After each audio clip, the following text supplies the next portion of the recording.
आपके जैसा निकम्मा सांसद शायद ही पश्चिम चंपारण लोकसभा क्षेत्र को कभी देखने को मिलेगा। और आप बोल रहे हैं राहुल गांधी जी के बारे में सुपुआ हंसे चलनिया के जगरा में 72 गो छेद। वहां दिल्ली के जो बैठे जो लोग हैं वो भी जानते हैं कि आप एक निकम्मे सांसद हैं। नमस्कार, आज का ये वीडियो बनाने का उद्देश्य था कि हमारे जो सांसद महोदय हैं उन्होंने ये कहा है राहुल जी और सोनिया जी पर एक बहुत ही घटिया टिप्पणी की है। उनका जवाब देने के लिए मुझे ये वीडियो बनाना पड़ा। संजय जायसवाल जी, आप ये चीज नहीं समझ सकते क्योंकि आप उस पार्टी से आते हैं जिसने अंग्रेजों की लाठी के डर से और अंग्रेजों की जेलों के डर से माफीनामा लिखा हुआ था, और हम उस पार्टी से आते हैं जिसने कुर्बानियां देने में, शहादत देने में कभी वो लोग पीछे नहीं हटे। और जब देश का जो सरकार है, जब देश का जो प्रधानमंत्री है देश बेचने पर उतारू हो जाए, देश के लोगों को किसी दूसरे देश के हाथों गिरवी रखने के लिए मजबूर हो जाए, तो इस देश का जो युवा है उसे धमाका करना ही पड़ता है। और हम भगत सिंह की औलाद हैं।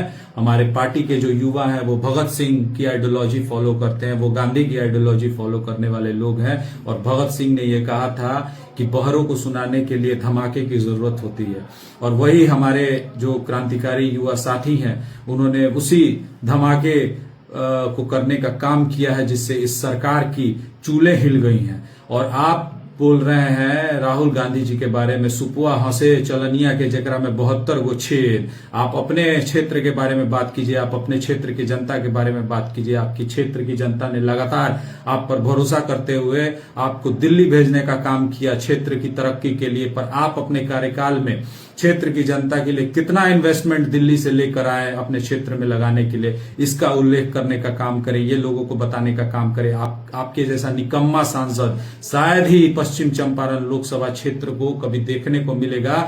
ऐसा निकम्मा सांसद जो अपने पूरे पिछले कार्यकाल में अपने एमपी लैंड का 2 करोड़ रुपया खर्च नहीं कर पाया, जिसके कारण से वो पैसा वापस सरकार को चला गया। और आपके जैसा निकम्मा सांसद अभी तक के कार्यकाल में 1 रुपया नहीं खर्च कर पाया है। आपके निकम्मागिरी का उदाहरण अगर दिया जाए तो यूपीए शासनकाल में चनपटिया में सेल प्लांट लगा, जिसमें आप अपना बहुत बड़ा बड़ा बैनर बनवा के और अपना चेहरा चमकाने का काम किया। पर एनडीए का जो 56 इंची सीने वाली प्रधानमंत्री का जो सरकार है उस कार्यकाल में आप चनपटिया का जो सेल प्लांट है उसे चालू करवाने के लिए आपने एक कदम चलने का काम नहीं किया। चनपटिया का जो चीनी मिल है, जहां जिस चनपटिया के लोग आप पर आंख मूंद के भरोसा करते हैं, उन्हें आपने पलायन होते हुए, दूसरे राज्यों में अपमानित होते हुए आप धृतराष्ट्र की तरह देखते रहे, पर आपने चीनी मिल चालू करने के लिए कभी अपने तरफ से एक प्रयास करने का काम नहीं किया।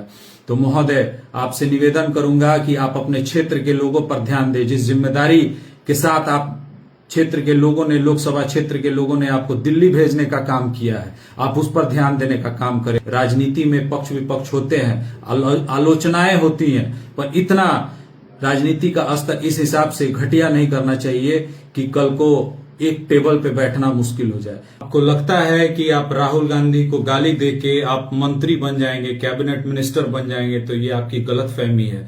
हम जानते हैं कि भाजपा के जो शीर्ष के जो नेता हैं वो आपको कभी कैबिनेट मिनिस्टर नहीं बनने देंगे। और रही बात राहुल गांधी को गाली देके आपके कैबिनेट मिनिस्टर बनने का जो सपना है वो कभी साकार नहीं होगा, क्योंकि वहां दिल्ली के जो बैठे जो लोग हैं वो भी जानते हैं कि आप एक निकम्मे सांसद हैं। इसीलिए कम से कम इस कलंक को धोने के लिए जो बचा हुआ जो कार्यकाल है उसमें क्षेत्र के विकास के लिए आप काम करें। जब आप किसी और की मां के बारे में अपशब्दों का प्रयोग करते हैं तो सबसे पहले आपकी अपनी मां का सर शर्म से झुक जाता है। इसलिए कम से कम उन्हें, आप दूसरे की मां की कदर नहीं कर सकते, कम से कम अपनी मां की खातिर दूसरे की मां को अपशब्दों से अपमानित करने का काम नहीं करें। और आप अपने क्षेत्र की जनता के लिए, अभी आपके पास लंबा आपका कार्यकाल बाकी है, आप अपने क्षेत्र की जनता के लिए, चनपटिया के लिए, बेतिया के लिए, नौतन के लिए, सुगौली के लिए, रक्सौल के लिए, नरकटिया के लिए आप जितना प्रयास करें, अपने क्षेत्र में इन्वेस्टमेंट लाने का काम करें, ताकि यहाँ जो पलायन की जो समस्या है, स्वास्थ्य की जो समस्या है, शिक्षा की जो समस्या है, उससे लोगों को निजात दिला सके। इन्हीं चंद शब्दों के साथ बहुत बहुत धन्यवाद।